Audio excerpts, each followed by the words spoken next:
Hi guys. I can't go live, so I guess I'm just gonna have to do a video here. I've been trying to occupy my time and get videos put out and trying to, it's a waiting game.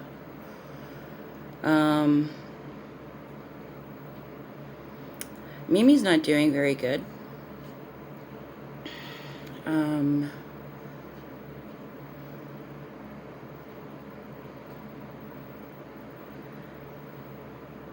She's been drinking all day, but in the last few hours she's been drinking like a tank. I noticed that. I fed her second supper about 11 o'clock. 11:30. I think it was 11. And not even 10 minutes later, she was throwing up in my bedroom. So she tossed her cookies, all of her supper. And I noticed she had thrown up a couple days ago, but I didn't pay attention to it. I've just been too preoccupied to, check things out. And I took a look at that stuff, and of course it's dry, and I have to get the green machine at it. And it looks like there's a little bit of blood in that. Throw up. It looked like there was like she does this like once every 2 weeks. She'll cough up a hairball with some food in it, and I took a look at it, and I snapped some pictures, and I got to show it to the vet today. So then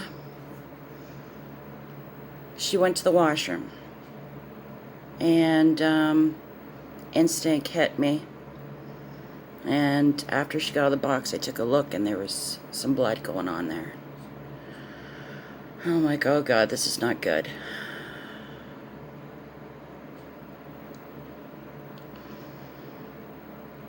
And then she was drinking, and I'm like, she's so tiny. She's only 6 pounds.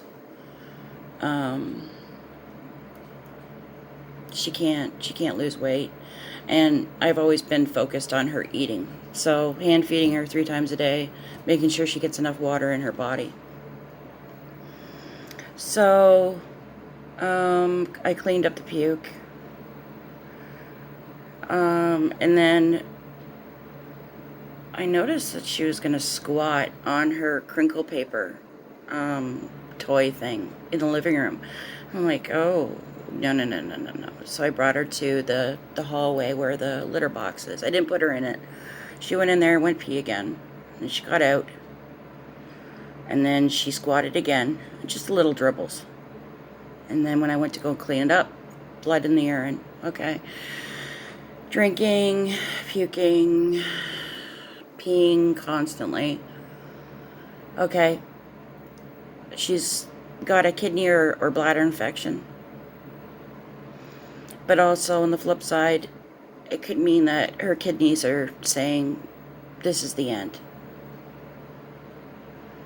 Now, I haven't gotten her into the vet yet. We go at the end of the month. We're supposed to. For her blood pressure to be checked. Blood work to be done. And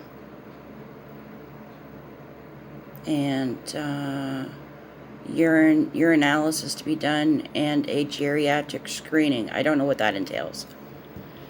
So, my first instinct is I've got to get some medication in her right away. I am not a vet. I'm not a vet tech. I just had extra medication laying around from when Rusty had stuff done and what have you. So, I found the amoxicillin. I gave her half a pill. I had some gabapentin. I gave her a quarter of a half of a pill to be safe. And then I gave her a little bit of food. Sat there and made sure that she didn't puke it up. I want to make sure that she gets the pain medication into her and start the antibiotic right away. And I'm hoping and I'm praying that it's a bladder infection and it's nothing else. I've seen some signs that I have probably ignored. Somebody had a poop beside the cat box last week twice. And I'm thinking, oh, it's got to be Rusty, because it wouldn't be Tabitha. She wouldn't do that. And then it's like, it's too big to be Mimi's. So it can't be Mimi's. So I cleaned it up, and I cleaned the cat box. So I've been cleaning it a couple times a day instead of just once a day. Nothing's happened since then. And then just thinking about things.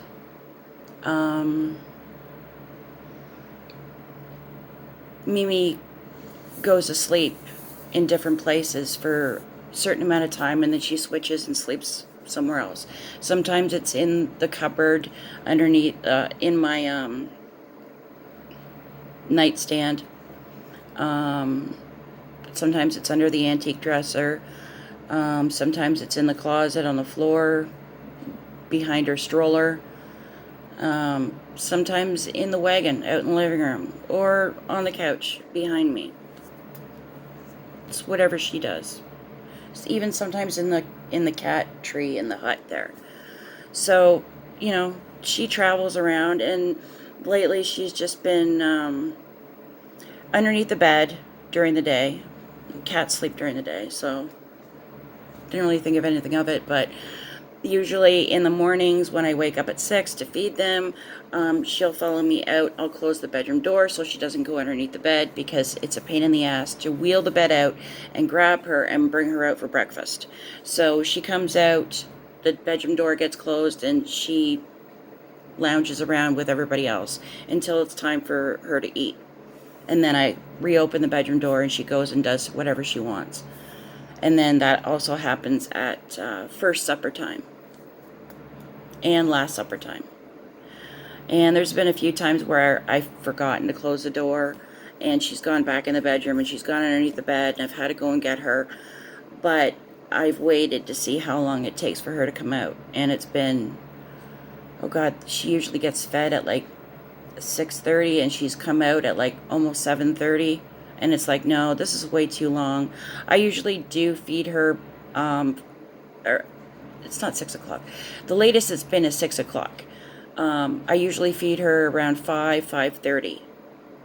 5:30 the latest. 6:30 the latest. So yeah, when she strolls out at like 7 o'clock at night, 6:30 at night, it's kind of concerning, because she takes her medicine then at first dinner time. So I think it's been 3 weeks she's been underneath the bed. And never even put 2 and 2 together. She hasn't been acting funny or anything like that. She hasn't been acting out, picking on anybody, or, you know, just being weird. I would have noticed something, but I guess she's just flown right underneath the radar for so long that tonight was just it's a full blow. Full blown. Cats usually tell you when they're sick when it's in its full capacity. It's like they can't take it anymore, so they start acting out, or you're starting to see the signs. They're showing them to you. Tabitha had a ear infection twice, and the first time it was like she was tilting her head all the time for about, I think it was like 2 days, and it's like, something's wrong with her. I bet she has an ear infection. Brought her to the vet. Sure enough, she had an ear infection. I'm usually right on the ball when it comes to them being sick. And we've been to the emergency vets numerous times. And they want $150 basically to walk through the doors. And then they make you sign a piece of paper that they're going to do whatever they want, but I have to give them permission before they even see them or touch them. So you're looking at onwards from $300 to $500 right there and then, with whatever exploratory, stuff that they think, or emergency stuff that they have to do. And right now I just can't do it. I'm totally tapped out. And of course it's the middle of the month too. So I can't sleep. I'm worried. She's my best friend. I got her when she was about a year old. My neighbor was moving and didn't want to take her. She was going to take her other cat, and she found Mimi very annoying, very clingy, and she felt she was like too creepy. She would sleep beside her head at night and stuff like that. It was stuff that just drove her crazy. And I said, no, don't drop her off at a shelter. I'll take her. She was the first one I took that was like, I don't want you. And we've been together for 12 years. She's the oldest cat I've ever had, besides Rusty. Rusty is going to be 14 soon. And she's seen a lot of death. I've had to put 4 cats to sleep. And I can imagine how hard it is on her. And she's the last of my original 3 that I had. So when you leave with their sibling, and then you come home with an empty crate, and you leave it open, and they wonder, where's my brother? Where's my sister? Really gets to you.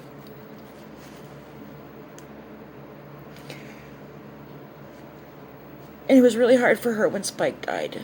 She really loved Spike. And Spike's been gone for 3 years now. Going on 4.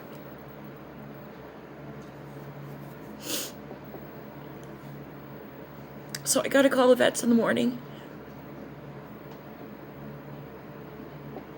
I gotta get her in. I gotta make some kind of financial arrangement for the end of the month.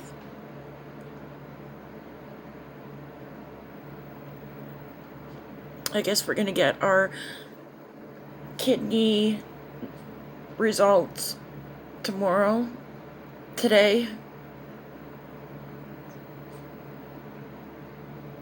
And I'm hoping it's just a bladder infection or kidney infection. Because I'm not ready to say goodbye to my best friend. She's with me all the time. She sleeps right beside me at night. She watches over me at night. Anywhere you look, she's usually around me. She follows me. I tell her, come on, Mimi, it's time for bed. She comes. So it's going to be really hard if I have to make that decision to say goodbye.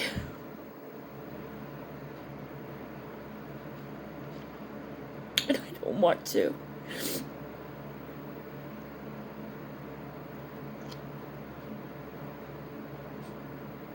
She's my baby.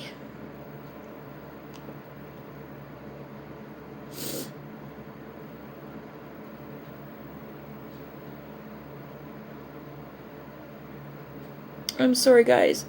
I have to vent somehow. And I like to share and let you guys know what's going on in my life and my journey. So, pray that it's nothing serious that we can't fix. Thank you. Blessings. Bye.